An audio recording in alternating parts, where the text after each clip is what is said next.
You honestly mean to tell me that we are now 10 days away from training camp starting? And now, it's 10 days away. And now it's a weekend? Life ain't too bad.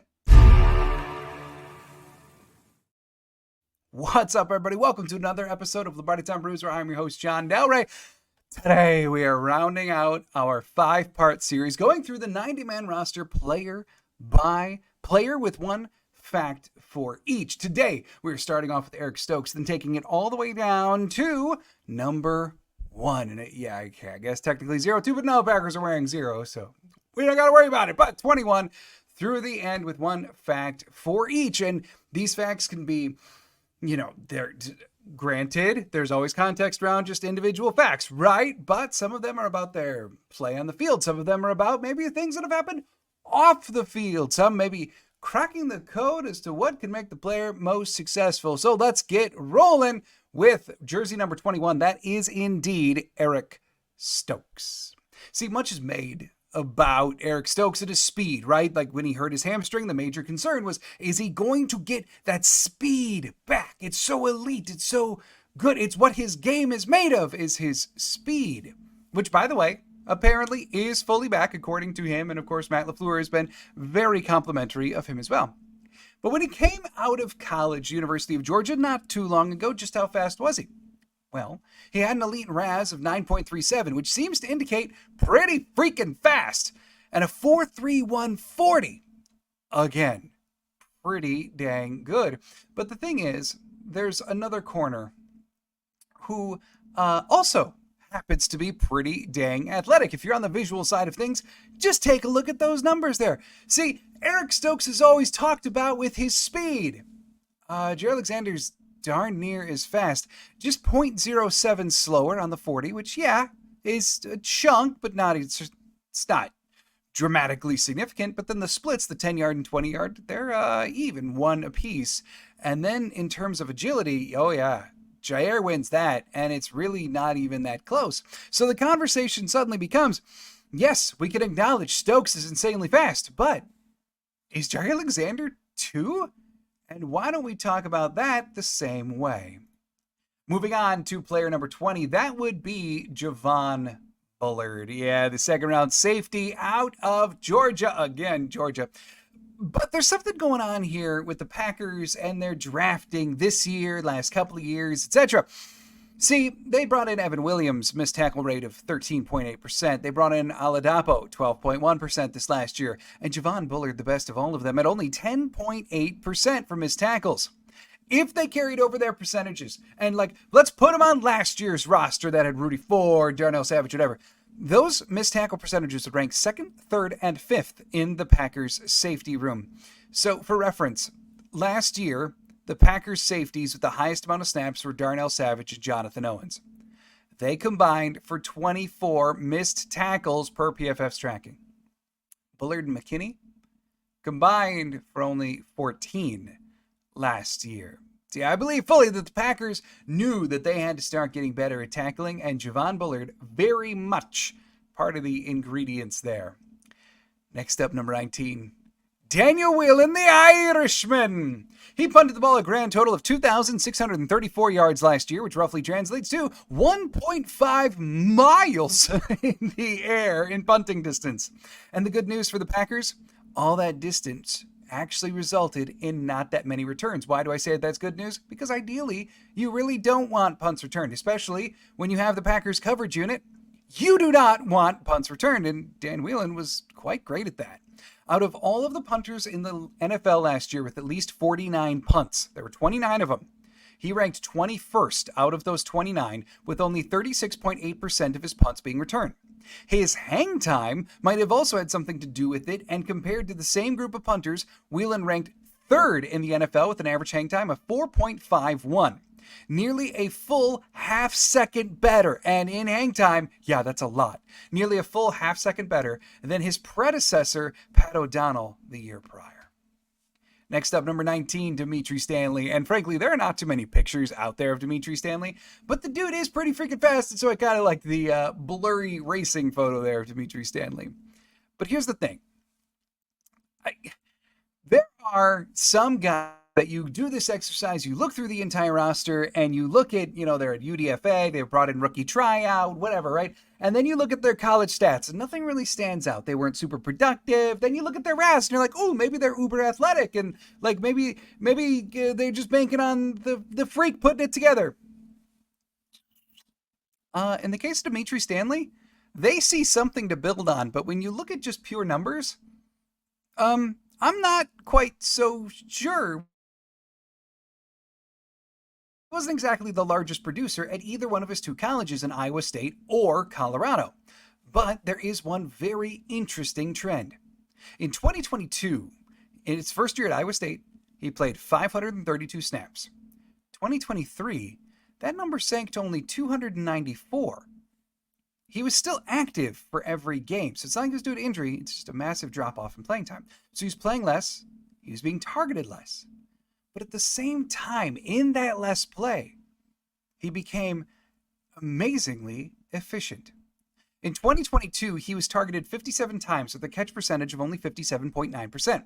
But in 2023, his targets sank all the way down to 16 targets, but he converted 93.8% of them. He caught 15 of the 16 targets thrown his way. And generally, like that kind of efficiency, you just see from, I recall like when we were doing draft coverage, we were talking about like Tip Ryman and other safety valve tight ends, generally big dudes who just hang out by the line and then have to absorb whatever comes their way. Demitri Stanley basically was that for Iowa State, because even if you look at the breakdown of where those throws were going, he wasn't even targeted more than 20 yards down the field last year. All the 15 catches just came pretty close to the line. So, question kind of begs, why did the playing time drastically reduce? But also, how did he become so efficient? And can he stay doing that in the NFL? Next up, number 18, Malik Keith, one of the guys that Demitri Stanley is going to try to beat out for a job. But he does something really unique that the Packers obviously like, and that is being a run blocker. You can tell pretty easily that the Packers are very enamored with Malik Keith and his ability to run block, beyond just LaFleur having random quotes about it here and there. See, last year he was on the field for more run blocking snaps than he was for passing plays. And if you're wondering, yes, that is incredibly rare for wide receivers. In fact, on the Packers, he was the only wide receiver that was true for. Some weren't even close. Here's the breakdown. Romeo Doubs is on the field, 587 passing plays, 351 run. Jaden Reed, 446 to 198. Davon Wicks, 328 to 188.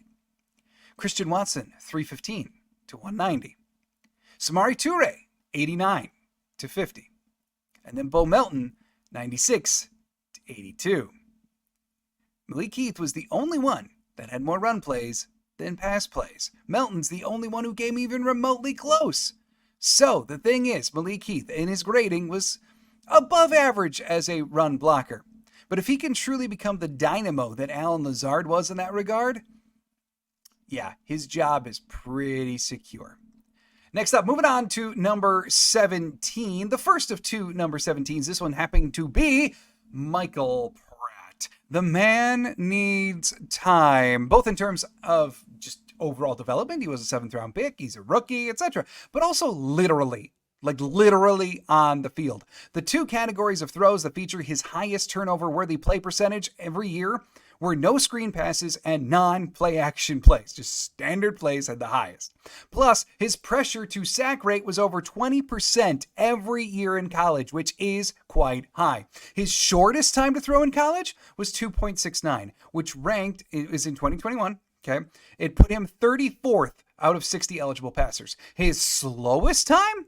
2.86, which ranked him 67th out of 95 eligible passers.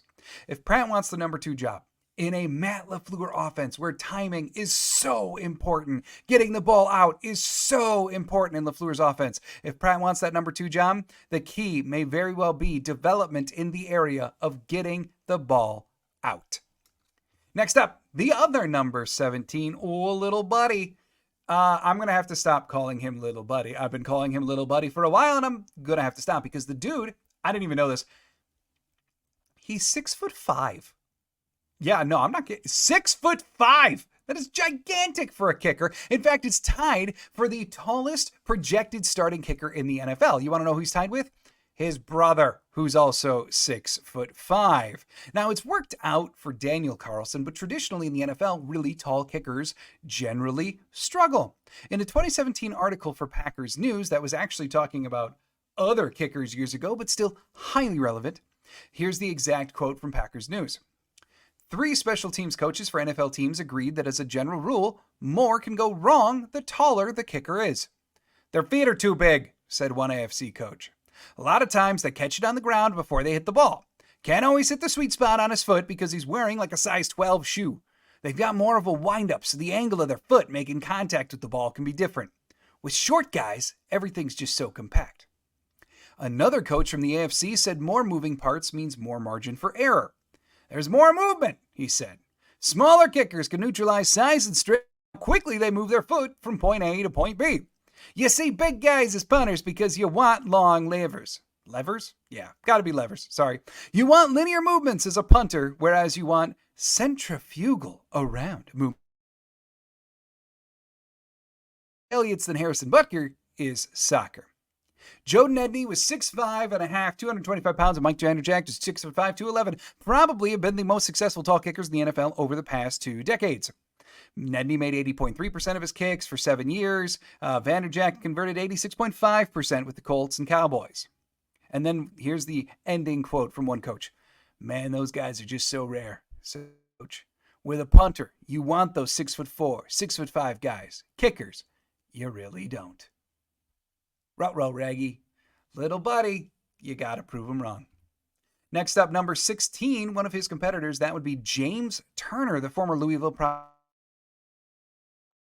He might have a higher pedigree than who he was replacing in Jack Podlesny. See, Podlesny was kicking for Georgia. He was also greatly successful for a greatly successful program. And now they booted out one national champion for a different one in the form of James Turner. But there is one thing that they both have in common. They both have been rock solid on extra points, but they also show that the farther out it goes, the more inaccurate it goes. And that's logical. It's also not the case for every kicker. See, but here's the thing. With James Turner, there's 1 year that truly was an anomaly. His first 3 years, he attended Louisville and went a combined 1 of 6 on kicks 50 yards or beyond. But last year with Michigan, he nailed 3 of 4. If that power holds up, plus his consistency on extra points and shorter kicks, he might actually have a chance. Number 15, yeah, that's retired. That's Bart Starr, the GOAT. Number 14, also retired.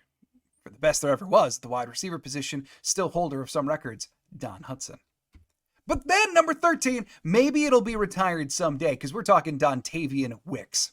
This comes from an article from Bill Barnwell with ESPN, but he declares Wicks as an upcoming star. Here's his quote.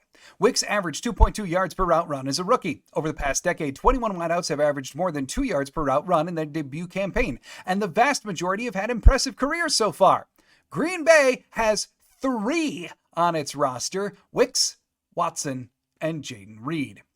By the way, he mentions that there's these 21 other wideouts who've done the 2 yards per route run as rookies. Here's the list.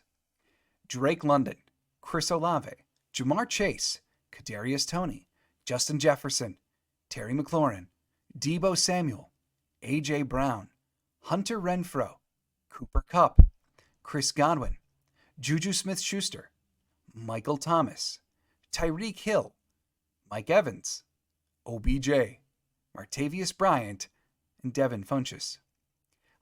Given that list, odds are stronger than not that you're off to a real good start and good things are coming for your career. Next up, number 12. No, it's not retired yet, but do you really think that they're going to give out number 12 to somebody? No. So number 12, pseudo-retired. Next up, number 11, Jaden Reed. Quite fortuitously for me, yes, just yesterday, Bill Huber put out an article with stats about the wide receivers, so lucky me. And so here, Huber says he broke Sterling Sharp's franchise rookie record for receptions, and he became the first rookie in NFL history with at least 60 receptions, 750 receiving yards, 8 receiving touchdowns, 100 rushing yards, and 2 rushing touchdowns. Among all rookies, he ranked 4th with 2.05 yards per route run. Yeah, that's ridiculously impressive. And here's the thing. I've talked about this before, even from a memorabilia standpoint. Like, the hot name right now, the one you gotta get in fantasy and all that stuff, is Davon Wicks. Please, for your own sake, don't forget about Jaden Reed. Or even as Chad Ochocinco said, learn his name. Next up, number 10. Jordan Love. I'm going to be totally frank. I don't exactly enjoy finding facts about some of the most popular players on the team because they're already talked about so freaking much. It's hard to find a not talked about aspect of their game. But here's the thing. I've read a bunch this offseason about how Jordan Love is going to have to be ready. He's going to have to adapt to whatever defenses are going to throw at him now. See, he's not going to catch anybody's surprise anymore. Now they're going to throw the dogs at him, right? They're going to blitz so much more. And I think Jordan answers to that is going to be, okay, I'm good with it. See, last year he was blitzed on 37.6% of his dropbacks. And he wound up going 160 for 244. That's a 65.6% completion, higher than most other categories when facing pressure. 1,812 yards, 12 touchdowns, compared to only 1 pick. Send the dogs. I think he's ready. Next up, number 9, that would be Christian Watson. I talked last year at training camp, like a bunch actually, about the connection between Jordan Love and Christian Watson just not syncing up, just not being what Jordan Love is showing with all these other receivers. Like Dobbs, yeah, that was super apparent. Even when Dobbs was a rookie, when Rodgers was still here, like Love and Dobbs had this connection. And with Bo Melton, he was catching freaking everything. Reed just couldn't be stopped, especially in the end zone. I remember some twisting catches he was making in the end zone. Like, he was a monster in the red zone. And the thing is, every one of those basically came true. Love connected with Dobbs so many times during the season. Melton, when he got his chance, he caught everything. And then Reed, all the touchdowns. But also, too, did the connection between Watson and Love. It was slow to develop in camp. Then there were the injuries, and it just stayed slow to develop. Jordan Love threw 12 interceptions last year. 6 were on balls intended for Christian Watson. He also was amongst the bottom of all of their wide receivers in catch rate and passer rating when targeted. For the offense to actually reach its potential, their connection has to develop stronger than it was. Next up, number 8, Josh Jacobs. I've spoken before about how Josh Jacobs is like an average-ish pass blocker, right, in pass pro, and the numbers do bear it out. In fact, something really interesting occurs when he's asked to block more often. His grades get worse. His 2 best grades for pass pro are the 2 years that he was asked to do it the least, and they're not sequential. Here's the breakdown. 2023, he was asked to do it 81 times. He got a grade of 50.9. 2022, 85 times, 56.3. 2021, only 57 times, 74.6, nearly 20 points better. 2020, he was asked to do it 70 times, back down to 56.6. And then his rookie year, 2019, only asked to do it 33 times, 73.6. So the thing is, he's average, even above average, at times certainly serviceable. But don't cross over 70, apparently, because if he does it under 70 times, it's good stuff. If he does it more than 70, it's kind of average stuff. Who knows? But maybe that's it. He wants to do it, just not that often. Next up, number 7, Quay Walker. Over his 4 years in college, Quay Walker was given 4 total penalties. And really, like, not too bad at all. But there were 2 years where there were 0 penalties, then 2 years, 2 penalties. So 4 years, 4 penalties. The down news is, though, in only 2 years in the NFL, he has matched that 4 penalty total. It didn't take him 4 this time around. And yeah, 2 of those penalties are rather infamous from his rookie year. The promising thing here, though, is he's moving in the right direction. See, that rookie year, he had 3 of them, but last year, only 1 penalty for Quay Walker. We will see if this is the year that he can get back to 0. Next up, yeah, he's wearing number 8 there, but now he's number 6. That would be Shawn Clifford. And I just thought this was super interesting. You know, generally when a player holds a jersey number, right, like a late round pick, a backup, right, they got the jersey number.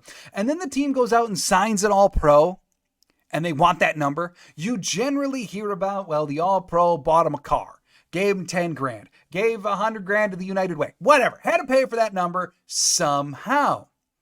Well, per the Milwaukee Journal-Sentinel, Clifford was just kind of told, like, Jacobs is taking 8 now. You need to get a new number. Like, life is not always glamorous for being a backup quarterback. That sounds really rough on the Packers end of things, but, like, the article made it sound true. Like, Clifford was just kind of told, yeah, moving on. So, hopefully, Jacobs still gave him something. Next up, number 5. See, there is no number 5 because that is unofficially retired for Paul Hornung. And if you're wondering about the story here, we can go into it at a live. Ask it at a live sometime. I'll be happy to tell you about it. But basically, Packers aren't handing out number 5 for a regular season game anytime soon. It is unofficially retired. Number 4. Oh, that one's officially retired. That means he gets the gold font. That would be Brett Favre. Number 3, ditto for Tony Canadeo. And then we got 2 number 2s. First up, Alex Magoo, and number 2. Here's the thing. It's really difficult to find a relevant stat for Alex Magoo, given his recent position change. So I'm going to say this instead. The dude really wants to just play football. He wants to make it. Since being drafted by the Seahawks, he has signed contracts with 4 different NFL franchises. The Seahawks, obviously, the Texans, the Jaguars, and now the Packers. Each time winding up on a practice squad, in a futures situation, whatever. Okay, not cracking the 53. Not very often anyway. There have been spurts, but certainly hasn't been often, and he's been mostly a practice squad player. But I do want to give a shout out in this regard.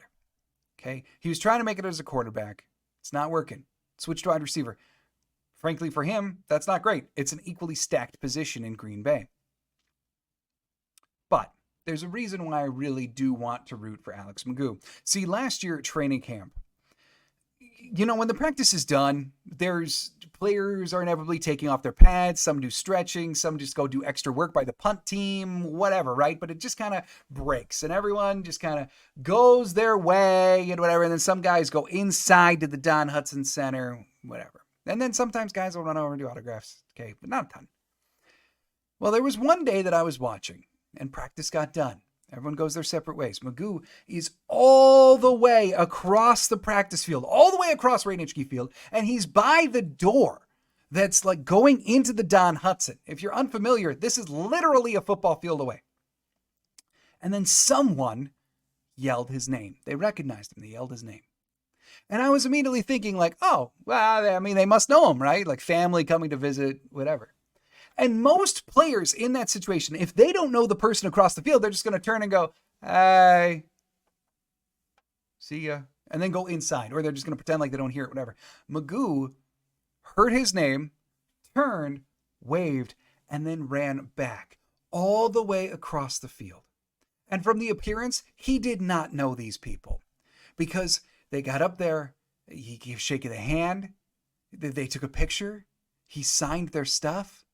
It just genuinely felt like they had some real questions for him. Maybe they were USFL fans. I don't know. But it didn't give the appearance that he actually knew them. And he still wanted to honor his fans by coming all the way across the field. I know, I probably went on too long. But look, you see this stuff at training camp. You see players, and I'm not berating them. This is just the way of their life for them. They're called after all the time. You see most of the time, though, players just go inside. Magoo didn't. It just seems like the dude really just wants to play football, and that's hard not to root for. Next up, number 2, Greg Joseph, our last active player. According to Packers.com, he's the first kicker unrestricted free agent to be signed by the Packers. Keep in mind, an unrestricted free agent is defined as a player with at least 4 seasons of accrued NFL experience whose contract is expired. Apparently, Greg Joseph is the first true veteran kicker that the Packers have ever signed to a free agent deal. That came from Packers.com. So, interesting enough. And then number 1, another unofficially retired number. Supposedly, I'm not super familiar with this one, but number 1, unofficially retired, or for Curly Lambeau. Dude's got the stadium named after him, but apparently that's not enough. Number 1, also for him. That's it.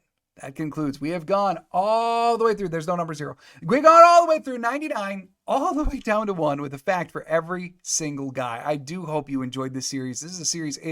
Frankly, it's a lot of work, but I really enjoy doing this series. It allows to dive into different aspects of these guys and their lives, getting to know them before training camp begins, and hopefully even humanizes them a little bit as we get to talking about unemployment real soon for some of them. But thanks so much for joining me here at Lombardi Time Brews. I'll be back Monday talking about the Super Bowl. And as always, go Pack Go.